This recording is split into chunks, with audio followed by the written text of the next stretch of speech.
Hello everyone, Juxtaposition here. Today's video will be entitled Rothschild and Company and Maritime Law. Yeah, because they go together, okay? So you know the Rothschild family is Jewish, right? Of course you did. You knew that. And they control most of the banking that goes on in this world. Yeah, they do.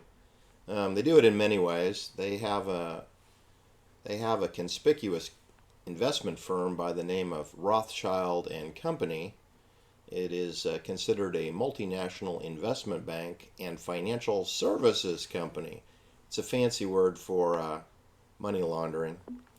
Anyway, the flagship of the Rothschild banking group is controlled by the French and British branches of the Rothschild family. Yes.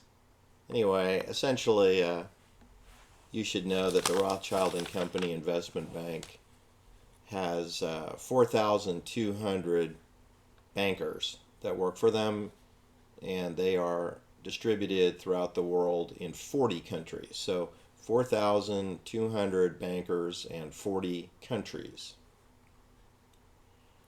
All right, so if you have a problem with banking, I would recommend that we round up 4,200 Rothschild employees and bring them in for questioning. What do you say, right?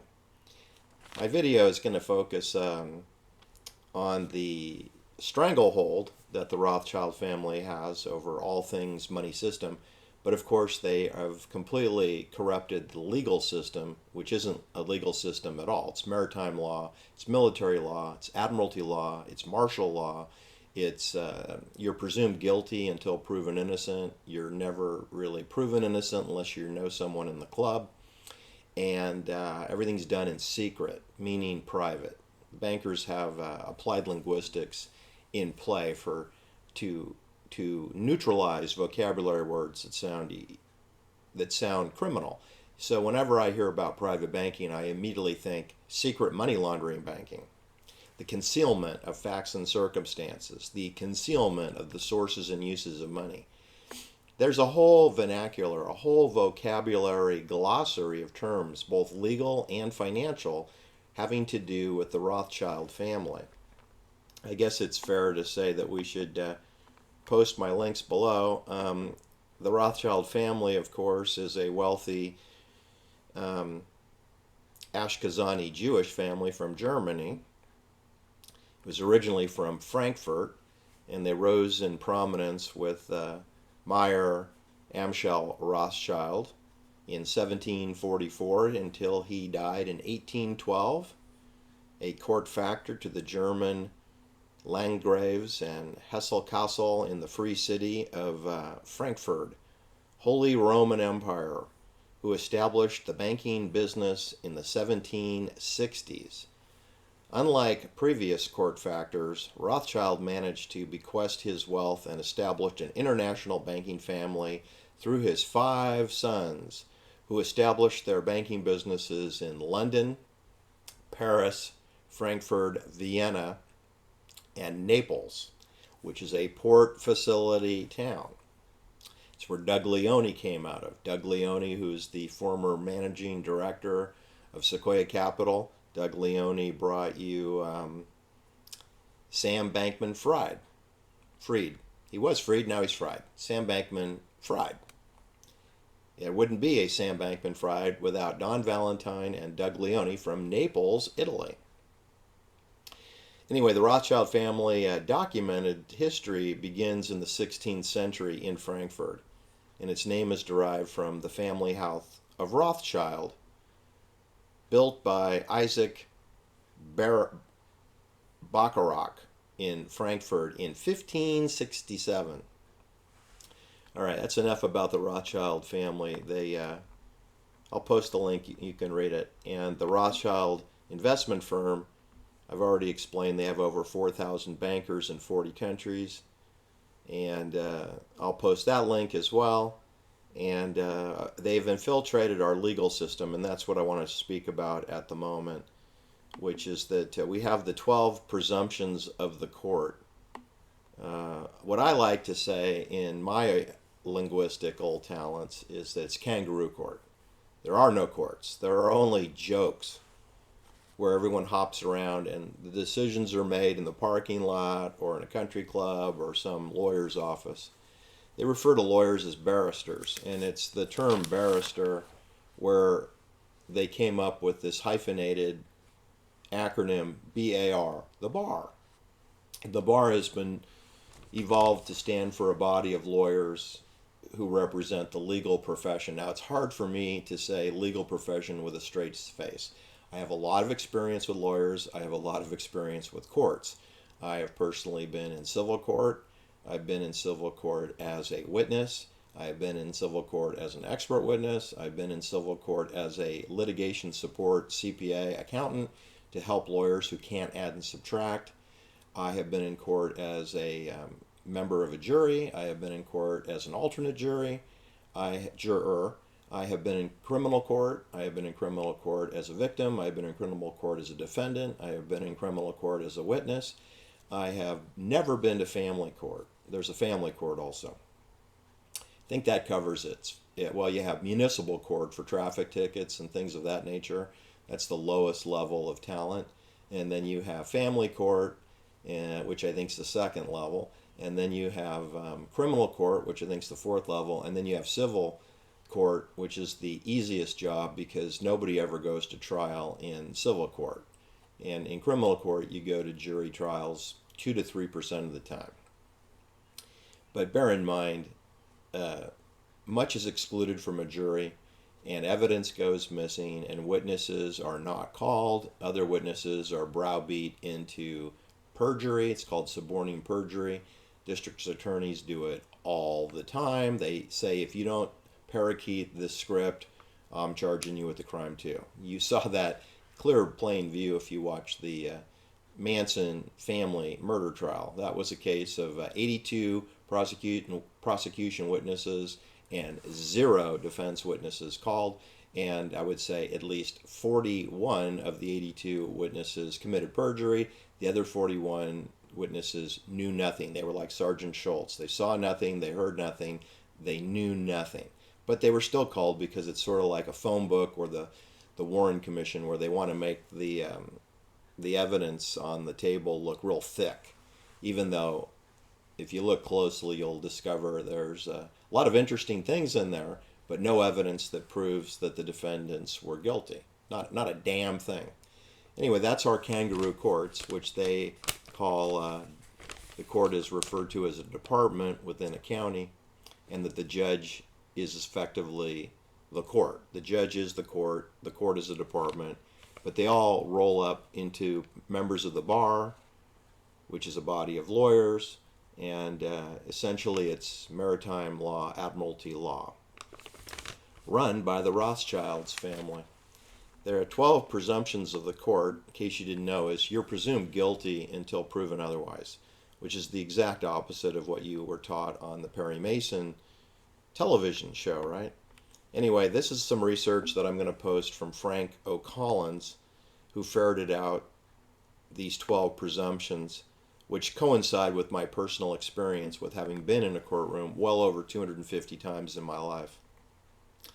And to my horror, was educated to learn that our court system is completely the opposite of Perry Mason or Matlock or any of the thousands of poppycock television shows that Hollywood has presented to the public to mislead them and to conceal the truth. Anyway, this all comes from Roman courts and Canon 3228. Roman court does not operate according to any true rule of law, but by the presumptions of law.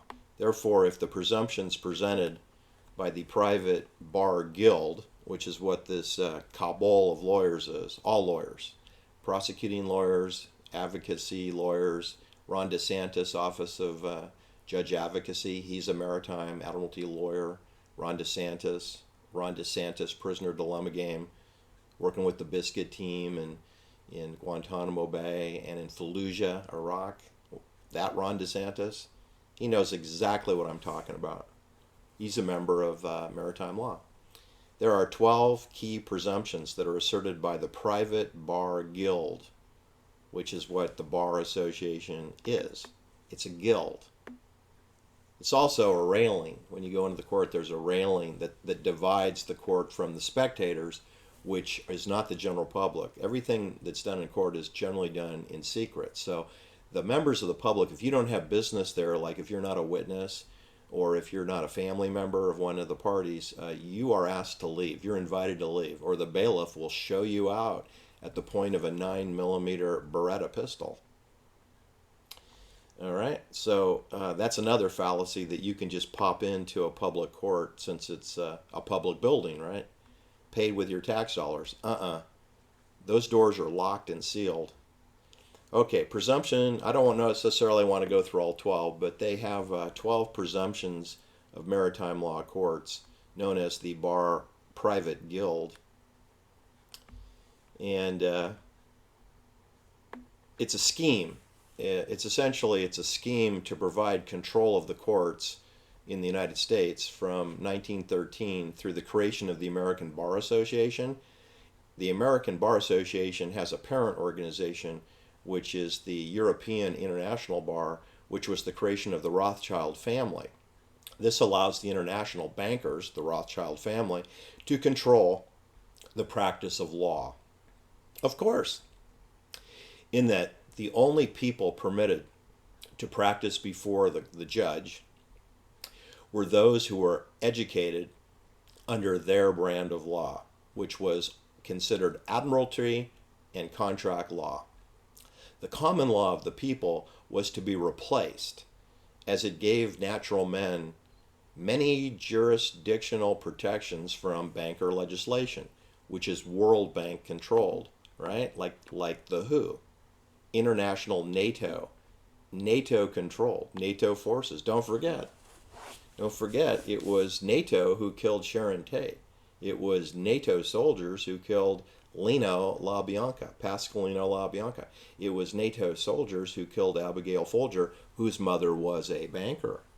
Oh, yes, she was. So one of the motives to killing Abigail Folger undoubtedly involved her mother, Eunice Mejia.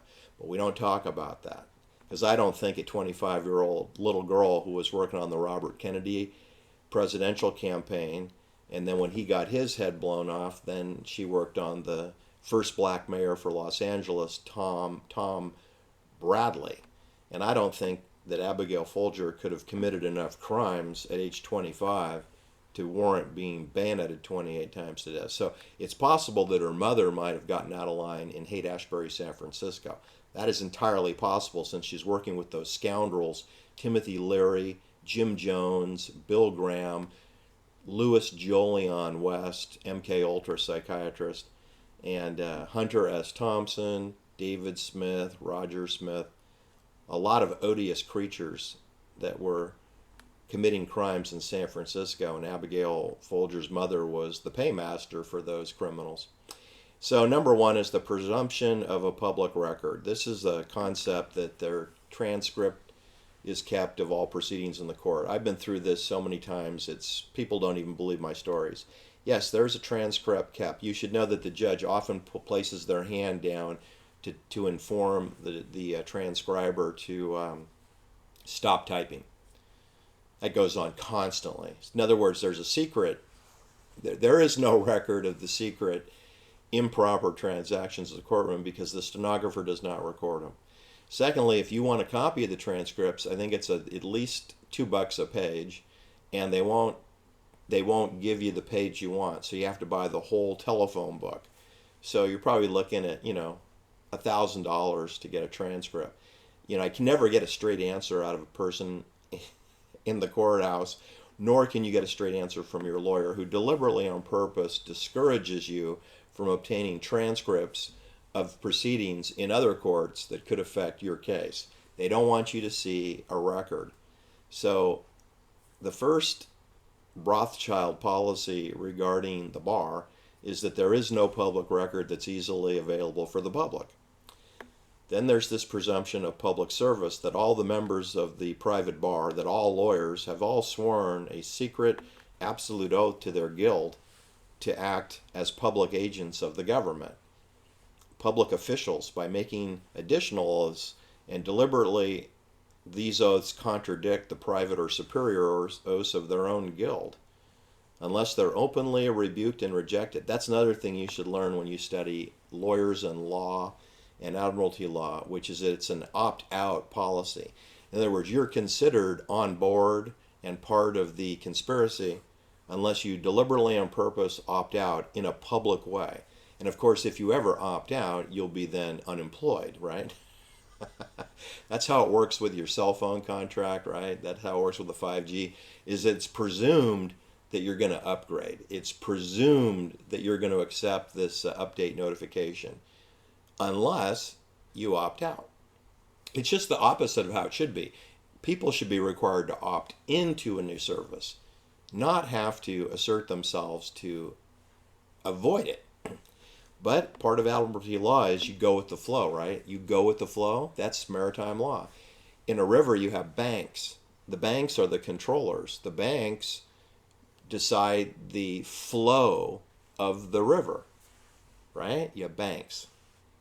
And you have a current. And the tighter they bring the banks in, that accelerates the current. You know, like currency, it's called accelerator, acceleration, currency. You can print money all day long, but if it sits in a bank account, it's as if it wasn't printed. It has to be put in circulation, and you have to have what's called a velocity of money. And when you have velocity of money and you have an abundance of money, then you can have inflation. But you can't have inflation without a surplus of currency, fake money, under the fractional bank system. Fractional bank system means not enough collateral, means less than 100% collateral, means less than 1% collateral is what it means. Fractional banking, fractional bank reserve currency system means social credit scores. Doesn't mean collateral, it's hypothecation. Hypothecation is you have insufficient collateral. That's our system, hypothecation. It's another word that very few bankers even know what that means. But it means you're functioning without any legal collateral. That's what it means. It means social obedience credit scores. I'm just helping you out and fast tracking the vernacular of the glossary of terms that is the Rothchild family. So you have the flow of the river, known as the current. Then you have the banks on the edges.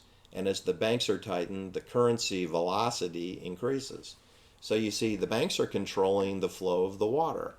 That is why it's maritime law. So when I say that, I'm not joking around. I'm absolutely serious. The law of the sea. The river flows to the sea, eventually.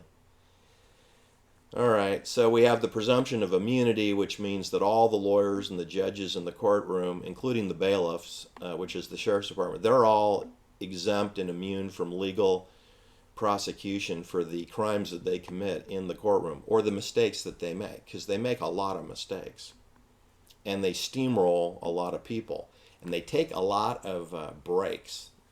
They take a lot of breaks in court. I've never seen lawyers do so little. In an 8-hour day, the maximum amount of time in the courtroom will be 3.5 hours, maybe 4. But generally, they like to. I notice the judges always start looking at that clock at 4 o'clock in the afternoon. They start like, how can we wrap this up? Because they would like to leave at 4:30. I've personally been in cases where I made them stay all the way to 5 o'clock. Boy, oh boy, were they mad at me. They didn't like that at all. They don't like this staying to 5 o'clock business. Anyway, but when you're driving long distances, I would prefer to work overtime and get her done, right? It's not how the court works. They want to go home. They want to start at 9 a.m. and they want to finish by 4 or 4:30 at the latest. The presumption of a summons, that a custom of summons and unrebuted stands, therefore one who attends a court is presumed to accept the position that they've been summoned, whether they're the defendant, the juror, or the witness. See, if you become a juror and selected as a juror, if you don't show up for work, they will send the sheriff to come and arrest you. Right? You want to volunteer for cancer? You want to volunteer, be a good citizen, be on the jury? They will arrest you if you don't show up. What a wonderful feeling of public service. There's a presumption of custody. I'm here to tell you, people, evidence goes missing, witnesses go missing. I think evidence gets taken home by the sheriff's department. If you have really nice things that were taken during a search warrant, they'll just steal it. Because remember, 97% of the time, nothing's going to a jury. Nothing's going to a trial. It's going to be decided in a plea agreement, which is very maritime law. There's a presumption of the court of guardians. There's a presumption of the court of trustees. I don't want to get into all of this. You can read for yourself. There's a presumption of government acting in two roles, both as the executor and the beneficiary for whatever the matter at hand is. The private bar guild will appoint a judge magistrate in the capacitor as executor, while the prosecutor acts as in the capacity as the beneficiary of trust. You can't trust the district attorney, you can't trust your judge, and you definitely cannot trust your defense lawyer. They're the biggest snake in the courtroom. Is anyone who defends someone in a court is the number one treacherous traitor in the room. If you sit down at a table with a lawyer and you look around and you don't know who the next victim is, it's you. You're the next victim. There's a presumption of incompetence. There's a presumption that the defendant is too stupid to defend themselves. I personally fired my lawyer in open court. You know what that did for me? Saved me $90,000 because the judge, we had a 3-hour, timeout, which coincided with the lunch break. And they took a break, and when we returned from the break, the judge refused to allow me to fire my lawyers, winked at me, waved me up to the bench, and told me everything will be okay, and just sit down. So I trusted the judge against my better judgment. I sat down, and they didn't dismiss the case, but they reduced it from $90,000 that I was going to have to pay in a settlement, and it was reduced to $500. And on the record, I didn't fire my lawyer. But in court, I fired my lawyer. But there's no record of it because the stenographer was motioned with the hand by the judge to not type that. So you see how they operate in court. I fired my lawyer, and there's no record of that. But my settlement went from $90,000 to $500. The correct answer was zero. I owed nothing. But I was happy to pay the $500 just to never have to come back again to this den of snakes. There's also the presumption of guilt. Everyone who goes into a courtroom who is not a lawyer or a judge or the bailiff is considered guilty. Everybody. That includes some of the members of the district attorney who also are sometimes found in contempt of court themselves when they don't obey.